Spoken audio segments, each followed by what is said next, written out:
suis Manon Lortie, je suis chapelière. Mon entreprise s'appelle Création Manon Lortie. Et puis, je conçois, je crée des chapeaux haut de gamme que je présente en pièces uniques seulement.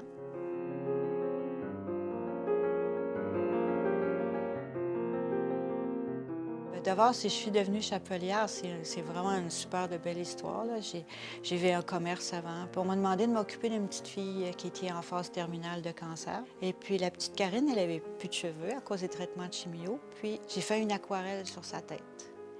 Puis là, j'ai regardé, ça faisait comme des feuilles, des plumes d'oiseaux. Ça faisait comme des cheveux dans son visage. Elle était belle, elle était contente. Puis là, c'est là que c'est venu, je me suis dit, oh wow, ce serait super de créer des chapeaux qui feraient comme des cheveux. Au début, c'était que les jeunes, ils vont tellement aimer ça que personne ne va savoir s'il y a le cancer ou s'il n'y a pas le cancer. Puis finalement, je me suis retrouvée très, très, très rapidement dans le chapeau très haut de gamme. Je faisais mes chapeaux au début, puis je me disais, wow, c'est des chapeaux de théâtre, là.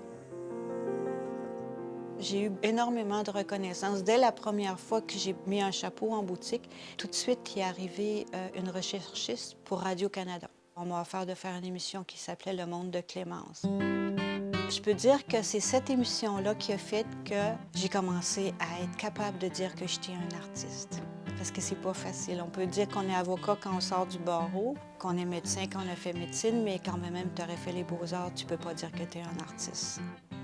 Quand il arrive des moments difficiles, la motivation n'est pas difficile à aller chercher dans le sens que je travaille au niveau des arts, donc dans un domaine qui me passionne. Alors, pour continuer à faire ce que j'aime, je pense que je suis prête à essuyer pas mal de difficultés, mais je pense que j'ai beaucoup plus de valorisation que de difficultés à date. Je dois dire, je suis chanceuse. Je suis tellement bien dans ce que je fais que même s'il n'y a pas beaucoup de sous, je me sens très, très, très riche parce que je fais ce que j'aime.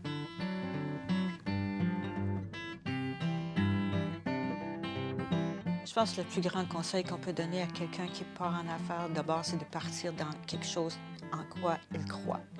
Croire en ce qu'on fait, autant que possible, si on est capable d'aller chercher quelque chose pour quoi on a une passion. Que ce soit les animaux, que ce soit l'alimentation, n'importe quoi. Si on est passionné, à quelque part, on va avoir du jus pour continuer.